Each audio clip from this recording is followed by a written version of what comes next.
हरे जंगल के बीच एक शांत झील थी, जहां पेड़ों की छाया में पक्षियों की चहचहाट रहती थी। उसी झील के किनारे दो असमान लेकिन आत्मीय प्राणियों का परिवार बसा था। एक थी कुतिया सुनीता और दूसरी मकड़ी बंदरिया माया। दोनों के अपने अपने बच्चे थे। सुनीता के 4 प्यारे पिल्ले और माया के 2 नन्हे शैतान बंदर।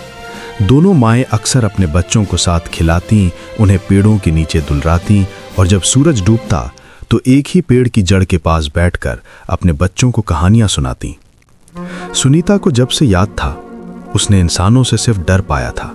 इंसानों ने उसे पत्थर मारे थे, उसके बच्चों को भगाया था और जंगल को काटने की कोशिश की थी। माया ने भी इंसानों की क्रूरता देखी थी।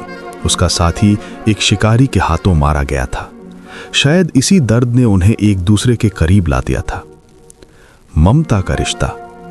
एक दिन जब झील पर हल्की बारिश हो रही थी, सुनीता के बच्चों ने शरारत में माया के पेड़ पर चढ़ने की कोशिश की तो माया ने हंसते हुए कहा, अरे छोटे शेरों, ऊपर से गिर जाओगे तो मैं तुम्हारी मम्मी को क्या जवाब दूंगी।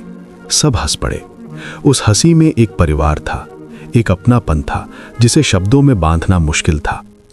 दिन बीतते गए, मौसम बदला, लेकिन उनका रिश्ता पहले से मजबूत होता गया। माया अक्सर सुनीता के बच्चों के लिए केले लाती और सुनीता बदले में अपने बच्चों के बिस्किट का हिस्सा माया के बच्चों को देती।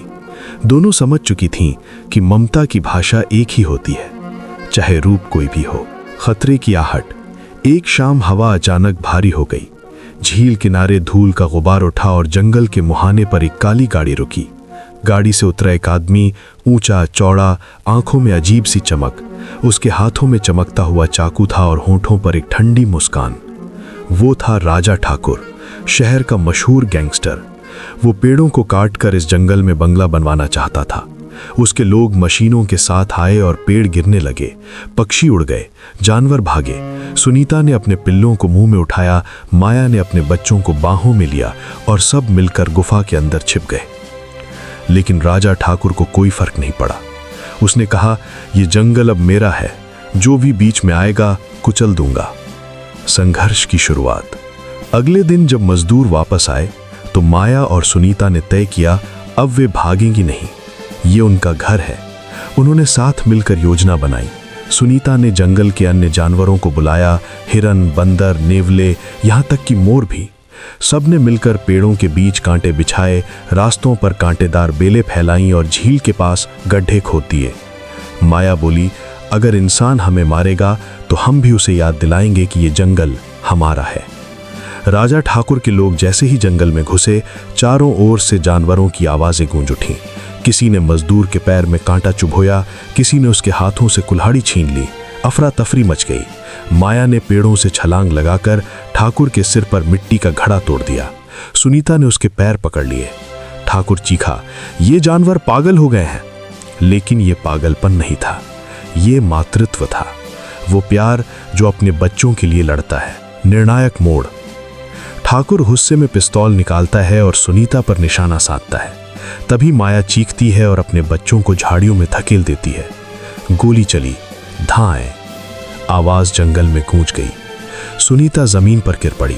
उसके बच्चे भागकर उसके पास आए। उसकी सांसें भारी थीं।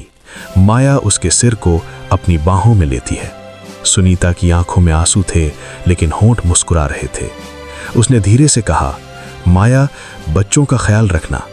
माया बोली, नहीं, तुम कुछ नहीं होगी, देख सब ठीक हो जाएगा। लेकिन तभी राजा ठाकुर का पैर फिसला और वो झील में गिर गया। गंदले पानी में उसकी पिस्तौल डूब गई और हर जानवर उसके चारों ओर घिराया। कोई हिंसा नहीं हुई, बस जंगल ने उसे अपने अंदर संभाल लिया। ठाकुर गायब हो गया, जैसे उसने कभी अस्तित्व ही न रखा हो। ममता की जीत। कुछ दिन बाद जंगल फिर से शांत हुआ।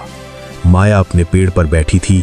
उसके पास 6 बच्चे थे, 4 पिल्ले, 2 बंदर। सब उसके आसपास खेल रहे थे। सुनीता नहीं रही, लेकिन उसकी ममता अब माया में बस चुकी थी।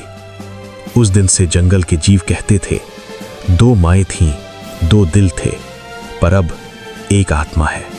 हर बारिश में जब झील का पानी चमकता, माया अपने बच्चों से कहती, देखो, ये सूरज की किरण नहीं है, ये तुम्हारी डॉग मम्मी की मुस्कान है।